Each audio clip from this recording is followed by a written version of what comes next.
Hello and welcome back to the channel. When we did the engine disassembly for our 250R, when I was taking off the OEM clutch basket, I mentioned how this clutch basket was heavily grooved and it really was shot. You definitely, first of all, if you do not want to go and try and file these grooves down, that could weaken these fingers and possibly cause the clutch basket to explode. So pretty much this was shot. These grooves that are worn in here from the clutch discs, they'll lead to engagement issues. You'll have issues with the clutch discs, both releasing as well as engaging. Basically you'll lose a lot of that smooth operation that all of us would like to see there. So the option is you can get a brand new OEM basket. I don't even think the OEM baskets are available anymore. Or you go with an aftermarket replacement. So I have here is a Hinson clutch basket. H130 is for the 250R. Okay, and what we have to do here, as you can see, is this is aluminum basket. It's much lighter than the factory basket. It's supposed to be a lot more durable. It will use the inner clutch plate as well as the outer, the OEM outer pressure plate. But in order to get it ready for use, we have to take the back of this apart. We have to drill these rivets out, take this locking plate off, and then remove this drive gear off the back of the clutch basket and install it on the Hinson basket. These screws, these torque screws are removable. They come right out. And then when you put them in, you have to put Loctite on them. And Hinson specifically tells you to use Loctite 272. So Loctite 272 is a little different than what you see usually in the stores. The 271, it handles higher temperatures than your standard red Loctite.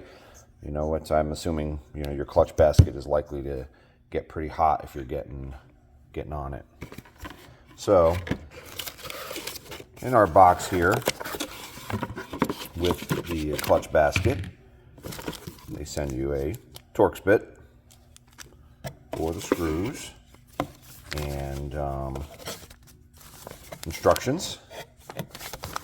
And these instructions are, as I told you, the H130 is for the specifically for the Honda 250Rs, the liquid-cooled 250Rs. All right, and then as always, the important things. We got stickers. My beer fridge is looking better and better every day. So, all right, so we're going to get started with this. First step is going to be to basically do a center punch on each of these rivets. Then we're going to drill them with a smaller drill bit and work our way up until basically we're able to take the heads of the rivets off. And then we should be able to remove this top plate and take the drive gear off. So I'm going to center punch all of these rivets. This will just give us a little divot in the top of the rivet so that the drill bit doesn't walk.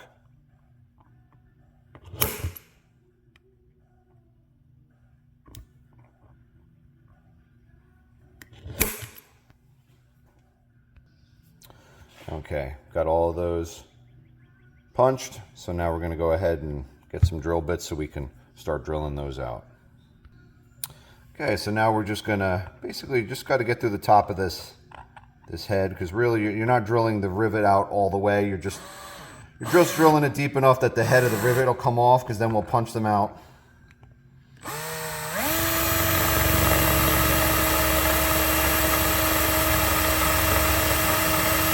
You could use a grinding wheel and grind the heads of the rivets off.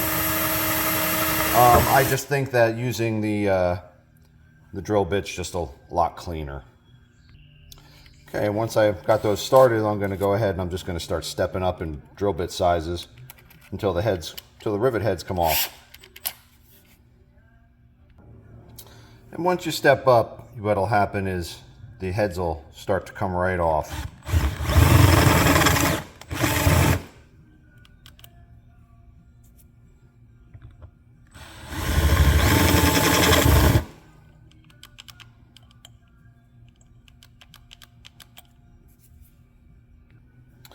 Okay, have all the rivet heads off.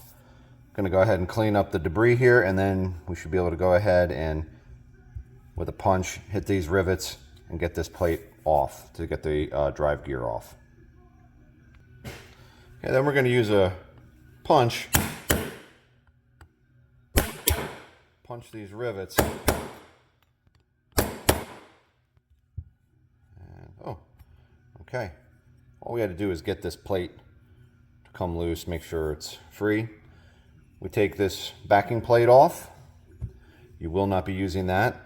And then here is your drive gear. And we're gonna slide this off. Okay, note the orientation. You have a lip facing out and it's flat on this side. These rubbers, you're not gonna be using these rubber bushings. The Hinson basket is gonna have all new rubber bushings. These rubber bushings are actually in really good shape. These rubber bushings, basically, what they do is they take some of the shock from that clutch when you're engaging it or disengaging it. Or I should say engaging it, disengaging it. I guess you wouldn't really see much shock there. So we're gonna take that off. And we are now done with this factory basket. So we're gonna clean this up. Then we'll bring the new Hinson basket over. We'll go ahead and take the backing plate off of that and get that prepped and ready for us to go ahead and install this on the Hinson basket. Okay, I've got our primary drive gear all cleaned up.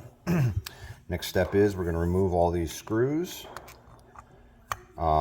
Hinson does say to clean the threads and clean the screws with solvent, brake cleaner, just to make sure you got a good clean surface for the Loctite to bite into and to grab into. We're going to fit the primary drive gear onto this, then put this backing plate back on. Now these screws, they tell you to put some of the red Loctite into the holes as well as on the screw. They do literally tell you you cannot use too much. I guess when you look at the fact that the factory uses a rivet and they're using a screw, I guess there is obviously the concern that you could possibly have them come loose.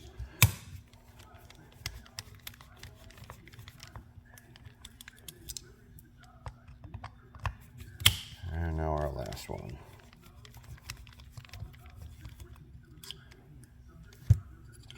I take that off. As you can see, you got your beveled sides, which would go up. And here we have the new rubber pieces, the rubber bumpers, I guess as you'd call them. So what I'm going to do is I'm going to clean all these holes with some brake cleaner, and then we'll come back and have the screws cleaned as well. Then I'm going to put a little oil around these bumpers just to make sure that there's some lube in here prior to motor starting. Then we'll fit the drive gear on and get them Loctited in place. Okay, with those holes all cleaned up, like I mentioned before, I'm going to take and I'm going to just put a little oil in and around these bumpers. And this is just because they don't say necessarily to do this in the directions. I just feel that I'd like to just make sure there's some lube in here prior to starting, just so that it's in here.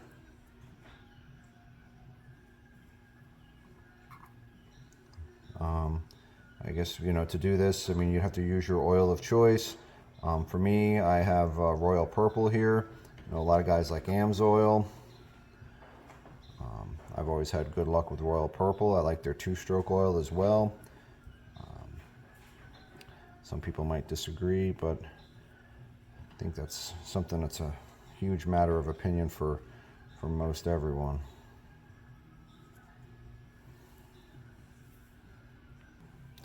Okay, that's all lubed up. Now we're going to fit our drive gear.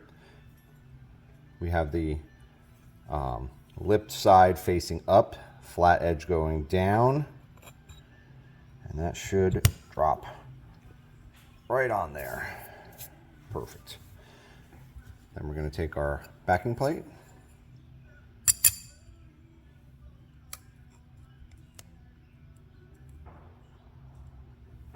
All right, and then the next step is I'm going to put a dab of red Loctite into each hole, and then we will Loctite each bolt as they go in. Here's our red Loctite, the 272. Not cheap. This was about $38 for this size bottle. I could not find a smaller bottle without ordering it online. So again, like I said, we're going to go ahead and put a drop into each hole, and then we'll go ahead and put some on each bolt. Okay, have it in each hole. Now I'm just going to put some on each bolt one at a time.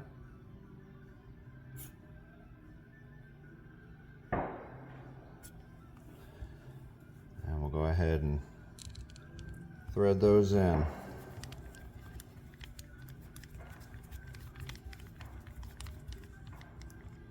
Okay, we're going to go ahead and do that with the remaining 7 bolts. Okay, got all 8 bolts or screws in place and snug. Next is to torque them. According to Hinson, they want you to torque them to about 3.3, 3.5 foot-pounds.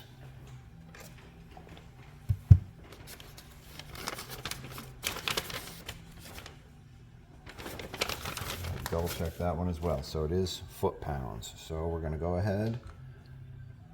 Now mine, the lowest my torque wrench goes to is 5. So, but it will read as it starts to build. So I'm going to watch it and stop it at about 3.5. There we go.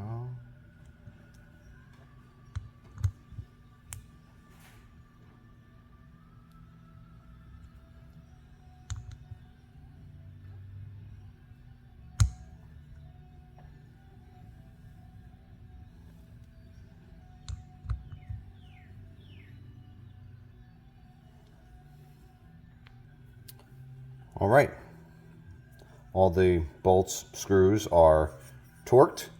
And as you can see excess Loctite coming through the holes there. So I'm going to go ahead and wipe that up. One of the other things that they suggest is for you to peen the ends of these screws to make sure that they don't loosen. So I'm going to clean these up, and then we're going to peen the head of the end of each screw, just to make sure that that helps with minimizing any chance of anything loosening up. Okay, so it's all wiped up. Now what we're going to do is go ahead and peen the head of each screw. And this just mushrooms the head a little bit so that it won't back out easily.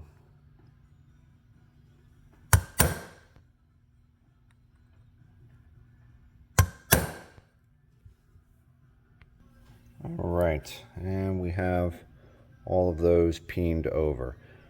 All right, and that pretty much concludes the installation and preparation of your clutch basket. You now have a new clutch basket to go ahead and install in your motor. This will work with an OEM clutch, aftermarket clutch. I believe if you went with some of the higher performance clutches that have a higher number of clutch discs, something like that, you might have to change your inner hub. Obviously, or your pressure plate on the outside, but that will depend on what clutch you go with. But with most OEM replacements, everything will work fine with these aftermarket baskets. Same thing with the Barnett, the WISECO, even the TUSK clutch baskets. The other issue is if you have an 85 to an 87 TRX250R or ATC 250R, you have a wider crankshaft drive gear.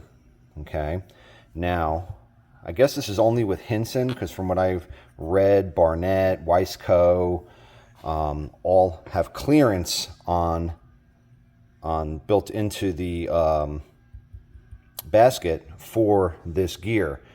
But, and it even says right in the Hinson manual that you will have to take your drive gear and put a slight bevel on the outside gears. You can use a grinder. Just got to take that edge off. Put a slight bevel on those outside gears. This way it will clear the basket when in place. Otherwise, you're going to self-clearance this aluminum basket when it runs, and you'll just end up with a lot of metal in your oil. You'll see plenty of sparkles when you're changing your oil. I don't know if there's necessarily any detrimental effect to it, but Hinson clearly does say to go ahead and clearance this gear, clearance the teeth on this gear. And that concludes it. Our basket is now complete, ready for installation on our motor once assembled. Now have a new basket, no more grooves, clutch will work smoothly. We're all set and good to go. Well, we'd like to thank you very much for watching. I hope this helps anyone doing this. If you have any comments or suggestions, please feel free to leave them below. If you like what we're doing, please like and subscribe. Thank you very much. Have a great day.